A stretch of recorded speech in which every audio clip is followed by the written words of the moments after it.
अस्सलाम वालेकुम नाज़रीन, मेरा टीवी न्यूज़ में आवाया सारा सुमरो ऐं बुलेटिन में मूंसां गॾु साथ ॾींदी। पिरागुल सभ खां पहिरीं हिकु नज़र हेडलाइन ते।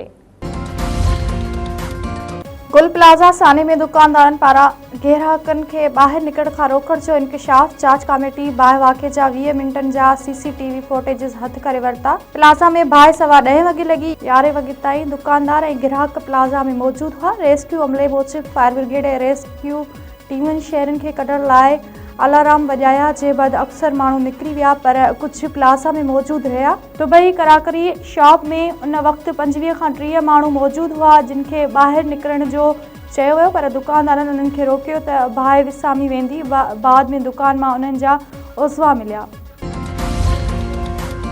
कानून वारे वज़ीर आज़म नज़ीर तारड़ चयो आहे त बानी PTI जी अखि जो मुआइनो अडियाला जेल में थी पए सघियो। बानी PTI जे चवण ते खेसि पम्स अस्पताल आंदो वियो। बानी PTI चयो त अमन अमान जो मसइलो थी सघे थो, खेसि शाम जे वक़्तु आंदो वञे। सेनेट में आज़म नज़ीर तारड़ तफ़सीलनि खां आगाह करे छॾियो। आज़म नज़ीर तारड़ वधीक चयो आहे त बानी PTI जी तबियत बिल्कुलु ठीकु आहे, परेशानी जी ॻाल्हि न आहे।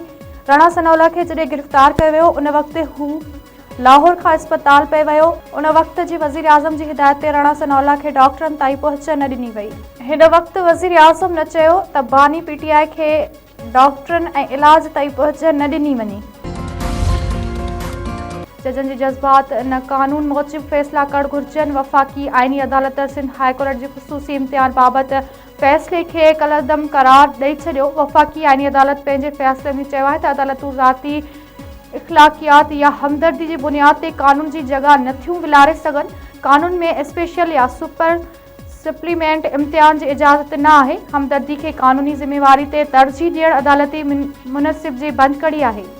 अदालती साख़ जज़्बात न कानून ते अमल सां आहे। सिंध हाई कोर्ट शागिर्द खे स्पेशल सुपर सप्लीमेंट इम्तिहान जी इजाज़त ॾिनी हुई।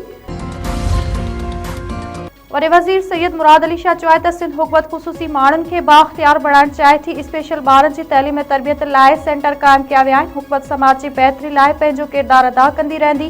कराची में तक़रीब खे ख़िताब कंदे वॾे वज़ीर वधीक चयो आहे त वालिदीन ऐं उस्तादनि असांखे मिस्बत किरदारु अदा करणु सेखारियो आहे। चाहियूं था त माज़ूर फ़र्द बि मुआशिरे में पंहिंजो किरदारु अदा कंदा।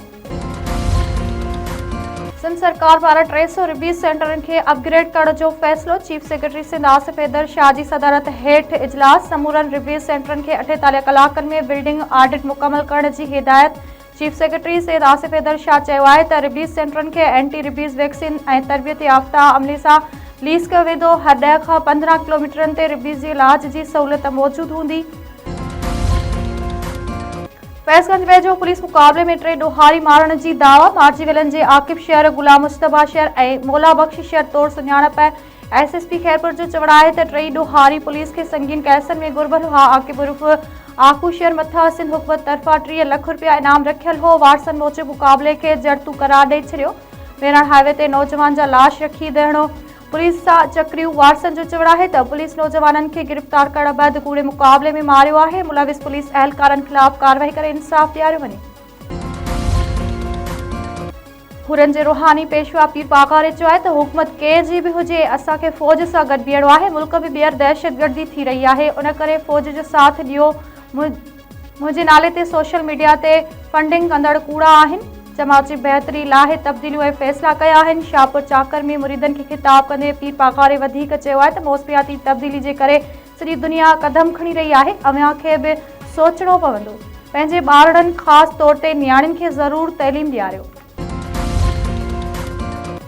दादू में पुलिस जी मुबैना मुक़ाबले में मार्ची वियल नादिर जमाली जे वारसनि जी दरख़्वास्त ते ॿुधणी। SSP दादू ऐं 3 इंस्पेक्टरनि समेत 16 पुलिस ऑफिसर अहलकार अदालत में पेश। फरियादी दुर जो वकील पेश न थियो। ॿुधणी 17 फरवरी ताईं मुलतवी।